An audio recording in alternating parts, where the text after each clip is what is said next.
निर्लज्जा महिला ममता बंदोपाध्याय जार मुखे এই ধরনের মিথ্যা আটকায় না যে তার নেতারা নাকি আন্দোলন করতে গিয়ে লড়াই করতে গিয়ে জেলবন্দি। খাদ্য চুরি করে মোট যে টাকা তিনি কামিয়েছেন এটা উপার্জনের টাকা নয়। এখনো পর্যন্ত একটা মোটামুটি হিসেব পাওয়া গেছে তার পরিমাণ 10,000 কোটি টাকা। চাল, গম, আটা, চিনি এগুলো মানুষের ঘরে এসে পৌঁছানোর কথা ছিল, যেগুলো তিনি অন্যত্র ষড়যন্ত্র করে বিক্রি করে দিয়েছেন। যেই টেপো ছোকরার দল যখন আপনাদের কাছে ভোটের প্রচারের জন্য আসবেন তাদেরকে আপনারা কয়েকটা প্রশ্ন করবেন, কি ধরনের আন্দোলন তারা করেছিলেন, কোন আন্দোলনে তারা ছিলেন? কি চুরির আন্দোলন, খাদ্যবস্তু বাইরে বিক্রি করে দেওয়ার আন্দোলন, চাকরি বিক্রি করে দেওয়ার আন্দোলন? মমতা বন্দ্যোপাধ্যায় পদত্যাগের তোড়জোড় করছেন, চুরির রানী হিসেবে পরিচিত হয়ে গেছেন, তাকে এখন মুখ্যমন্ত্রী বদল করতেই হবে এবং সেই জায়গায় তিনি একজন চুরির রাজাকে বসিয়ে যাবেন। কুকুরটিন সম্রাট শাহজাহান সে আজ কেন জেলখানায় ছাগলের মতো চড়ে বেড়াচ্ছে, রোজ হাহুতাশ এবং কান্নাকাটি করে। আসন্ন লোকসভা ভোটে আপনাদের ভূমিকা সঠিকভাবে পালন করুন। দেখতে পারবেন যে এই নির্লজ্জা মহিলা মমতা বন্দ্যোপাধ্যায় যার মুখে এই ধরনের মিথ্যা আটকায় না যে তার নেতারা নাকি আন্দোলন করতে গিয়ে লড়াই করতে গিয়ে জেলবন্দি। কিসের লড়াই? তাদের এক মন্ত্রী তিনি তো খাদ্য চুরি করেছেন, খাদ্য চুরি করে মোট যে টাকা তিনি কামিয়েছেন এটা উপার্জনের টাকা নয়। উপার্জনের টাকা আমরা বলি যে টাকা মানুষ তার শ্রম দিয়ে পায়, সেই টাকাটা উপার্জনের টাকা। যে টাকা চুরি করে, ছেঁচড়ামি করে, তোলাবাজি করে, অন্যান্য অপরাধমূলক কাজ করে যে টাকাটা তারা কামান, এই তৃণমূলের গুন্ডা তোলাবাজরা সেই কাজ করে এখনো পর্যন্ত একটা মোটামুটি হিসেব পাওয়া গেছে তার পরিমাণ 10,000 কোটি টাকা। 1-2 টাকা নয়, 10,000 কোটি টাকা। এই খাদ্যমন্ত্রীকে যখন এনফোর্সমেন্ট ডিরেক্টরেট একটি কেন্দ্রীয় তদন্তকারী সংস্থা তাকে গ্রেপ্তার করলো, তাকে জিজ্ঞেস করেছিলেন সাংবাদিকরা যে আপনি গ্রেপ্তার হয়ে গেলেন, এই খাদ্য কেলেঙ্কারি সম্বন্ধে আপনি কি বলবেন? তখন তিনি একথা বলেননি যে দিদি বলবেন, তিনি বলেছিলেন দিদি সব জানেন, দিদি সব জানেন। অর্থাৎ যে টাকা তিনি এই খাদ্যবস্তু অর্থাৎ চাল, গম, আটা, চিনি এগুলো মানুষের ঘরে এসে পৌঁছানোর কথা ছিল, যেগুলো তিনি অন্যত্র ষড়যন্ত্র করে বিক্রি করে দিয়েছেন, তিনি বলছেন যে দিদি সব জানেন। তাই এটা তো স্বাভাবিক যে এই দিদি বলবেন যে আমাদের যে নেতারা জেলবন্দি, এই নির্লজ্জা মহিলা বলবেন যে আমাদের নেতারা যারা জেলবন্দি তারা আন্দোলন করতে গিয়ে জেলে গেছেন। কি আন্দোলন? তৃণমূল কংগ্রেস আপনাদের কাছে ভোট চাইতে আসবে, যোগাযোগ করবে, তাদের একটি ডেপো ছোকরা এখানে প্রার্থী হয়েছে, তার সম্বন্ধে আমি বিশেষ কিছু বলতে চাই না, শুধু এই মন্তব্যটি করা ছাড়া যে এই ডেপো ছোকরার দল যখন আপনাদের কাছে ভোটের প্রচারের জন্য আসবেন তাদেরকে আপনারা কয়েকটা প্রশ্ন করবেন।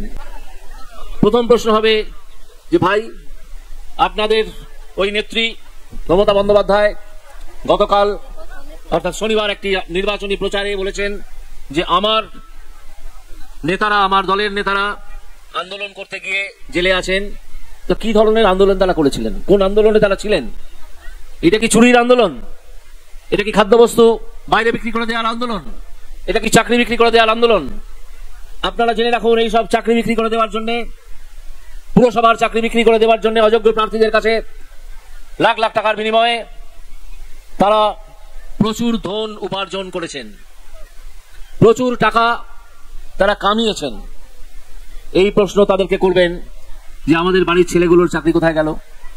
আমাদের বাড়িতে যে খাদ্যবস্তু আসার কথা ছিল, চাল, গম, চিনি, আটা, সেগুলো কোথায় গেল? তার উত্তর দাও। সেই উত্তর দিতে এই তৃণমূল কংগ্রেসের যে দালালরা ভোট চাইতে আসবে তাদেরকে জিজ্ঞাসা করবেন।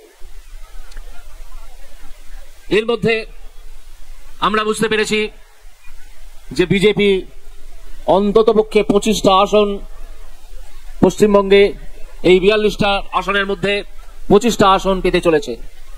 এবং এই খবর শুধু আমরা নয়, রাজ্যের গোয়েন্দা দপ্তর নিঃসন্দেহে এবং নিশ্চয়ই সে খবর এই নির্লজ্জা নেত্রী মমতা বন্দ্যোপাধ্যায়কে পৌঁছে দিয়েছেন। এবং আমি আবার বলছি, আমাদের কাছে যতটুকু খবর এসে পৌঁছেছে সেটা হচ্ছে এই মমতা বন্দ্যোপাধ্যায় পদত্যাগের তোড়জোড় করছেন। কারণ এই চুরির মুখ্য রানীর পক্ষে আর সম্ভব নয় এই রাজ্য চালানো। তিনি একজন চুরির রানী হিসেবে পরিচিত হয়ে গেছেন, তাকে এখন মুখ্যমন্ত্রী বদল করতেই হবে এবং সেই জায়গায় তিনি একজন চুরির রাজাকে বসিয়ে যাবেন যিনি তার নিকট আত্মীয়। এই পরিকল্পনা করে তিনি বুঝে গেছেন যে আমি এবার চুরি করে চলে গেছি হিমালয়, আমার আত্মীয়কে বসিয়ে গেছি, বাকি চুরি চামারিটুকু সে করবে। আপনারা সন্দেশখালীর ঘটনা জানেন। মুকুটহীন সম্রাট শাহজাহান, যাকে তাদের নেতারা আখ্যা দিয়েছিলেন সন্দেশখালীর বাঘ, সে আজ কেন জেলখানায় ছাগলের মতো চড়ে বেড়াচ্ছে। বাঘ যখন ছাগলের মতো চড়ে বেড়ায় তখন বুঝতে হয় যে একটা গন্ডগোল কিছু আছে, না হলে বাঘ ছাগলে পরিবর্তন হয় না। বাঘ ছাগলে এই যে পরিণত হয়েছে এনফোর্সমেন্ট ডিরেক্টরের হাতে চলে যাওয়ার পরে রাজ্যের পুলিশ তাকে আড়াল করে 58 দিনের বেশি রেখে দিয়েছিল, কিন্তু শেষকালে হাইকোর্টের চাপে তার পারেনি, তাকে গ্রেপ্তার করতেই হয়েছিল। তারপর সে ইডির জিম্মায় চলে যায়।